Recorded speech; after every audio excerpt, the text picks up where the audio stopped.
आज हम पढ़ेंगे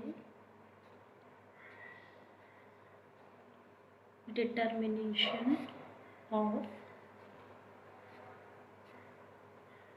हार्डनेस ऑफ वाटर, मतलब जल की कठोरता ज्ञात करना। जल की कठोरता प्रैक्टिकली पॉसिबल है, जिसको आप कैलकुलेट कर सकते हो।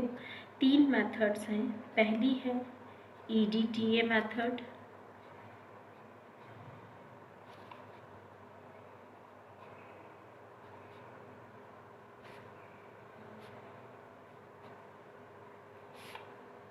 दूसरी है सोप सॉल्यूशन मेथड,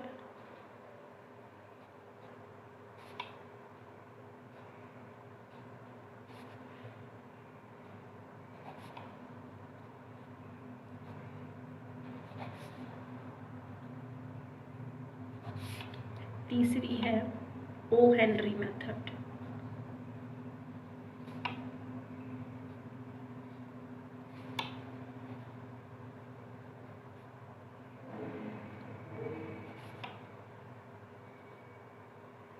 तीनों ही मेथड्स प्रैक्टिकली पॉसिबल है।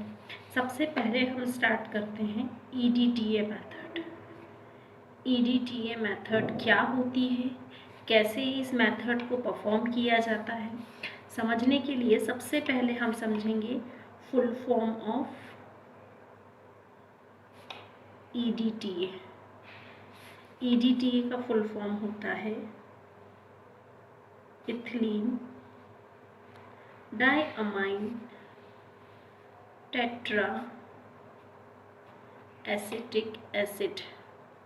मतलब यहाँ पर इथिलीन का फॉर्मूला होगा CH2। अब ये कैसे बना, ये वाली चीज़ पहले समझो। इथिलीन का फॉर्मूला होता है,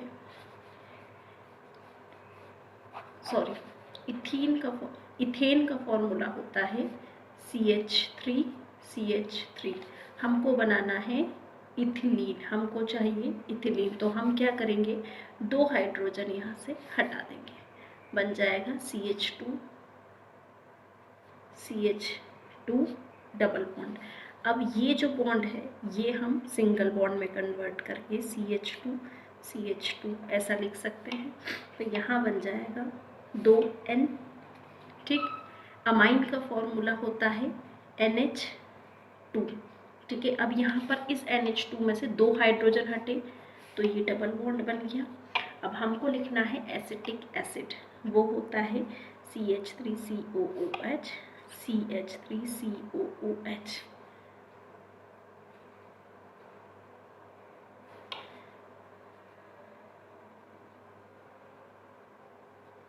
ये बन गया इथिलीन डाइअमीन टेट्रा एसिटिक एसिड। ये तो फुल फॉर्म हो गया EDTA का, क्योंकि EDTA मेथड में सबसे पहले हमको EDTA का फुल फॉर्म आना चाहिए। ठीक है, अब हम स्टार्ट करते हैं प्रोसीजर क्या होता है। जब भी हम डिटरमाइन करेंगे तो एक नोन सॉल्यूशन होगा, ठीक, और दूसरा होगा अननोन सॉल्यूशन। नोन सॉल्यूशन और अननोन सॉल्यूशन दोनों सॉल्यूशन लेके हम पानी की हार्डनेस कैलकुलेट करेंगे। EDTA मेथड के लिए जो रिक्वायरमेंट्स होती हैं वो होती है burette, pipette, conical flask, beaker and etcetera. ठीक, ब्यूरेट जब भी आप लोग लेबोरेटरी में आते हैं तो आपने देखा होगा एक कांच की नली होती है जो कि स्टैंड पर टंगी होती है। पीपेट एक ऐसी नली होती है जिससे हम एग्जैक्ट सॉल्यूशन, हमें जितना ml चाहिए होता है उतना हम सक कर सकते हैं, या बोल सकते हैं मुंह से खींच सकते हैं। कॉनिकल फ्लास्क एक तरह का ग्लास का कंटेनर होता है। बीकर जैसा आप बीकर यूज़ करते हैं वैसा आपको बीकर 100 ml to 50 ml का बीकर आपको अवेलेबल होता है। ब्यूरेट और पीपेट दोनों यूज़ किए जाते हैं। अब अगर हमको EDTA मेथड समझना है तो सबसे पहले जो मेथड होगी प्रोसीजर की अगर बारी आएगी,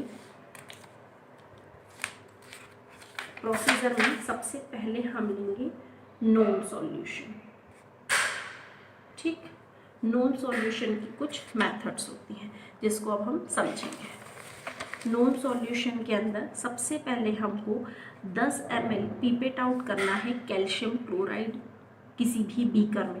कैल्शियम क्लोराइड लेना है, मतलब कैल्शियम क्लोराइड का आपको सबसे पहले सॉल्यूशन बनाना है, उसको 10 ml पीपेट की सहायता से सक करना है। उसको आप बीकर में लेंगे। जैसे ही आप बीकर में लेते हैं तो आपको दूसरी एक्टिविटी परफॉर्म करनी है। सेकंड स्टेप ये होगी कि आप इस पूरी वाली पहली स्टेप में ऐड अ पिंच, मतलब एक चुटकी NH4OH जिसको हम बोलते हैं अमोनियम हाइड्रोक्साइड और अमोनियम क्लोराइड, इस बीकर में डालेंगे। जैसे ही आप ये सारी चीज़ें डालते हैं तो आप एक इंडिकेटर डालेंगे जिसको हम बोलते हैं सूचनांक।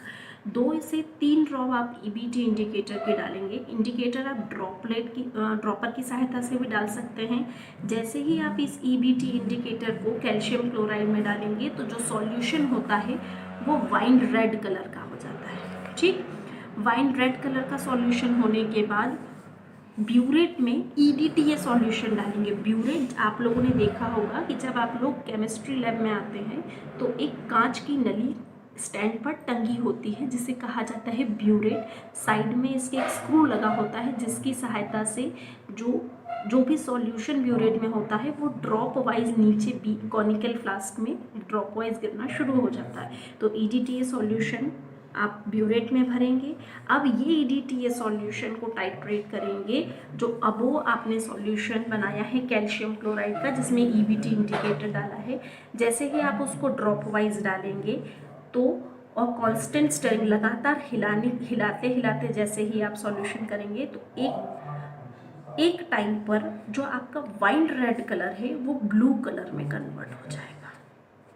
जैसे ही आपका वाइन रेड कलर ब्लू में कन्वर्ट हो जाएगा उस समय आपके ब्यूरेट में जो रीडिंग होगी उसको V1 कहा जाता है, मतलब वॉल्यूम, कितना वॉल्यूम आपका EDTA का यूज़ हुआ कैल्शियम क्लोराइड को हार्डनेस, कैल्शियम क्लोराइड वाले सॉल्यूशन की हार्डनेस को कम करने के लिए कितना EDTA सॉल्यूशन लगा उसे V1 कहा जाता है।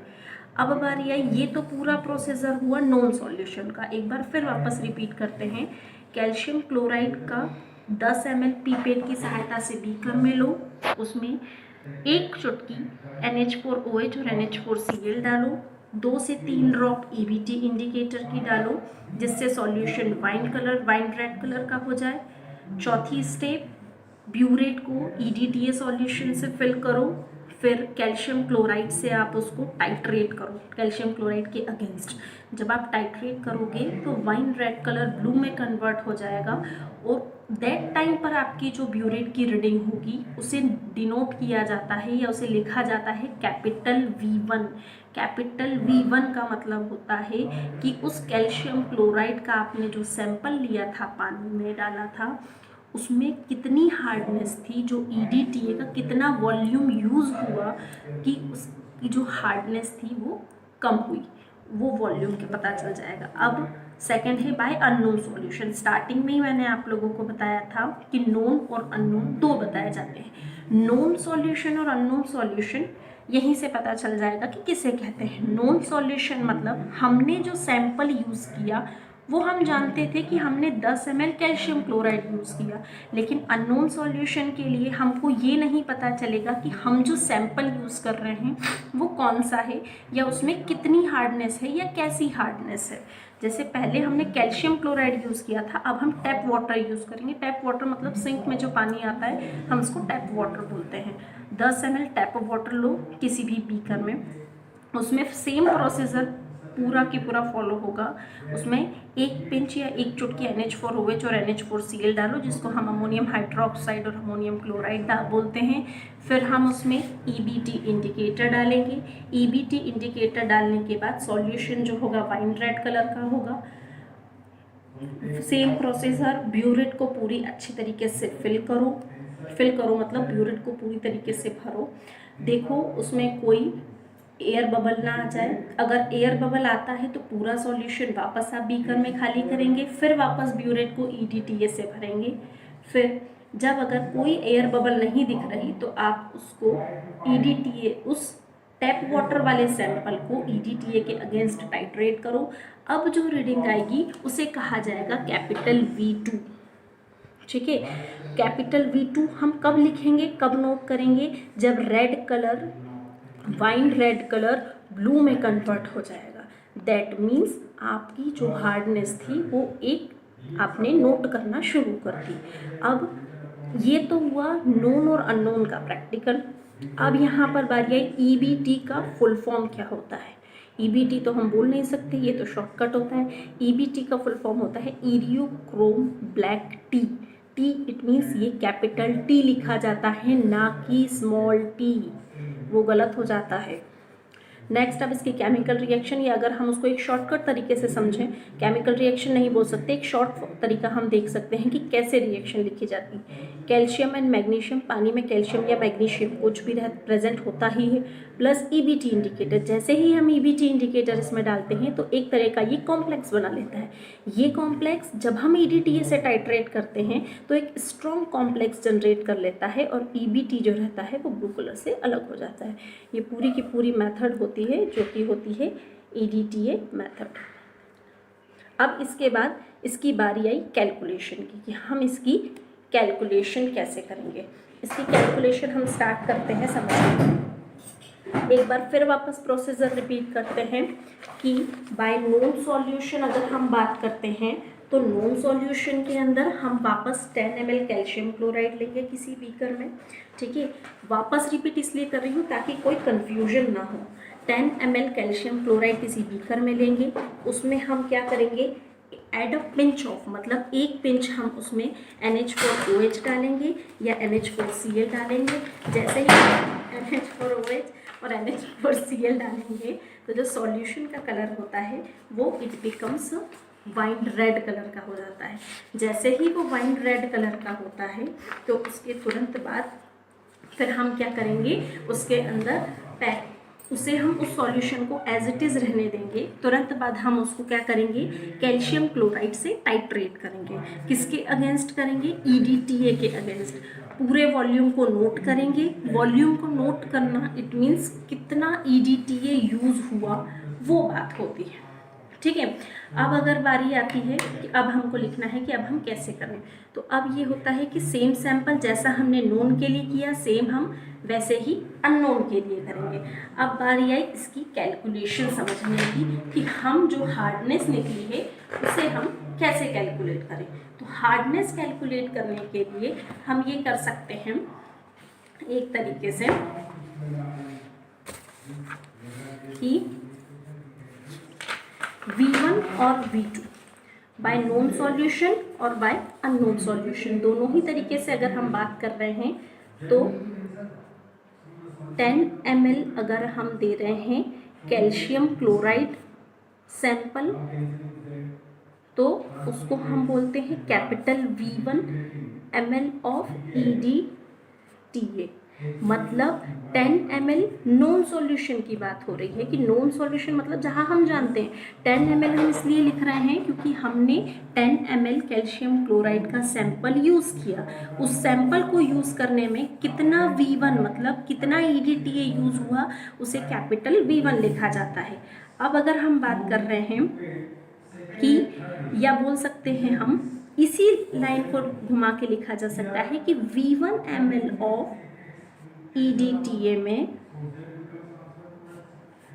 10 ml of calcium chloride use हुआ, बात एक ही है। ठीक है, अब अगर हमको 1 ml के लिए देखना है 1 ml ऑफ EDTA के लिए हम देखेंगे तो लिख सकते हैं 10 डिवाइडेड बाय V1 ml।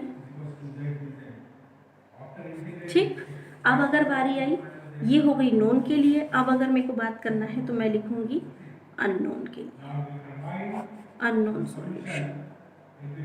ठीक, अननोन सॉल्यूशन के लिए अगर मैं बात करूंगी तो सेम प्रोसीजर अप्लाई होगा कि 10 ml of water sample is equal to V2 ml EDT है। ठीक, अब अगर मैं लिखूं, इसके अंदर लिखा जाता है V2 divided by 10 divided by V1, इसको आप मिलीग्राम कर लो क्योंकि कैल्शियम क्लोराइड की बात हो रही है, मिलीग्राम ऑफ कैल्शियम क्लोराइड। ठीक, अब मुझे इसको क्या करना है, ये तो मैंने बात कर ली थी एक की।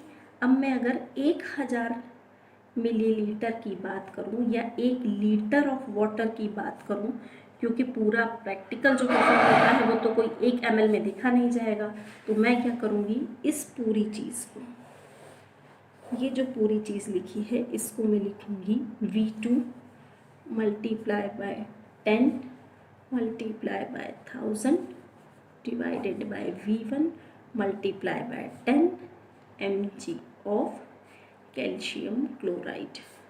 ये हो गया आपका कैलकुलेशन।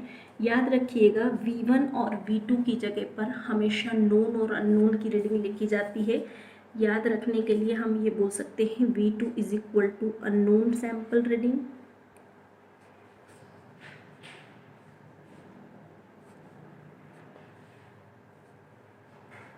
और V1 is equal to known sample reading. That's it, इतना ही काफ़ी है कि EDTA आप कैसे देखते हैं। अब बारी आई इनके प्रिकॉशंस की, तो प्रिकॉशंस के अंदर आप इस चीज़ का ध्यान रखिएगा कि ब्यूरेट और पीपेट जो होनी चाहिए वो पूरी तरीके से क्लीन होना चाहिए। ठीक है, with respect to the solution, मतलब अगर हम किसी सॉल्यूशन की बात कर रहे हैं, सबसे पहला काम ये होना चाहिए जब भी आप EDTA मेथड देखते हैं, डिटरमाइन करते हैं पानी की हार्डनेस, तो उसमें ब्यूरेट और पीपेट दोनों ही अच्छी तरीके से वॉश किए जाने चाहिए। देखना चाहिए कि उसमें कोई एयर बबल ना हो, जैसा कि सेकेंड पॉइंट है कि there should not be any air bubble in the burette. अगर एयर बबल आती है तो सॉल्यूशन की रीडिंग एग्जैक्ट, टाइट्रेशन की रीडिंग एग्जैक्ट नहीं आती है। कॉनिकल फ्लास्क सबसे पहले डिस्टिल्ड वाटर से धोए।